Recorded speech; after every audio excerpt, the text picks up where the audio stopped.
বর্ষার আগেই বিভিন্ন জেলায় নদী ভাঙনে বিলীন হচ্ছে বসত বাড়ি ও ফসলি জমি। কুষ্টিয়ায় এক মাসে পদ্মায় বিলীন হয়েছে ১০০ একর জমি। রংপুরে তিস্তার ভাঙনে এক সপ্তাহে বসতঘর হারিয়েছে ৪৫০টি পরিবার।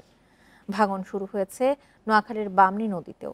ভাঙন রোধে অগ্রাধিকার ভিত্তিতে কাজ চলছে জানিয়েছে পানি উন্নয়ন বোর্ড। এই ঈদে জামা জুতো অ্যাক্সেসরিজের ডিসকাউন্ট।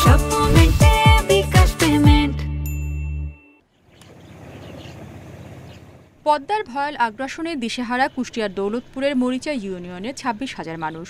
প্রতিদিনই নদীতে বিলীন হচ্ছে ফসলি জমি ও বসতবাড়ি। স্থানীয়দের অভিযোগ, ভাঙন রোধে সরকারি বরাদ্দের মোটা অংশ যায় ঠিকাদারদের পকেটে। আমাদের এই জায়গায় থেকে ৩ কিলোমিটার দূরে নদী ছিল, সেখান থেকে নদী এইরকম ভাঙতে ভাঙতে ভাঙতে এই জায়গায় চলে আসছে। যেসব এলাকায় ভাঙন শুরু হয়েছে সেসব জায়গায় জিওব্যাগ ফেলার কথা জানান পাউবো কর্মকর্তারা। স্থায়ী বাঁধ নির্মাণ কাজও শুরু হবে দ্রুত। এই ভাঙনকে প্রোটেকশন করার জন্য ১ কিলোমিটার জায়গায় আমরা পরিচালন ব্যয় খাতের আওতায় আমরা ১ কিলোমিটার কাজ বাস্তবায়ন করছে, যার প্রাকলিত মূল্য প্রায় ২০ কোটি টাকা।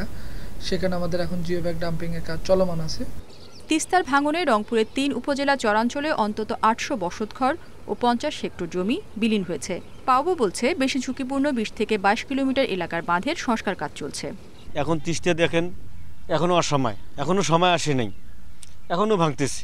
এখন এই যে পানি আসতেছে, আবার এই যে মনে করো তার আগে বাড়িঘর নিয়ে যাওয়া মানুষের জায়গা থামিয়ে আছে। ইতিমধ্যে পানি সম্পদ মন্ত্রণালয়ের মাননীয় উপদেষ্টা মহোদয়ের নির্দেশক্রমে ১৯.৫ কিলোমিটার সতর্কতামূলক নদী তীর সংরক্ষণ কাজ ইতিমধ্যে চলমান রয়েছে। নোয়াখালীর কোম্পানিগঞ্জে বামনী নদীর ভাঙনে নিঃস্ব হচ্ছে অসংখ্য পরিবার। ২০২১ সালে প্রায় ২৩ কোটি টাকা ব্যয়ে নির্মিত রেগুলেটর চালু না করায় ক্ষুব্ধ স্থানীয়রা। এই বাঁধটা না হওয়ার কারণে লবণাক্ত পানি ঢুকি আমাদের অনেক হাজার হাজার একর জমিন কৃষি নষ্ট, ফসল নষ্ট হয়ে গেছে। ৫ থেকে ৬ কিলোমিটার বলকবাদ না করে তাহলে ১ থেকে ২,০০০ পরিবার এই বর্ষার ভিতরে উচ্ছেদ হয়ে যাবে। এলাকাবাসীর অভিযোগ, বালু ব্যবসায়ীদের ট্যাঙ্কার চলাচলের কারণে নদীর সংযোগ খালের দুপাশেও ভাঙন দেখা দিয়েছে। রেশমি নন্দী, ইন্ডিপেন্ডেন্ট নিউজ।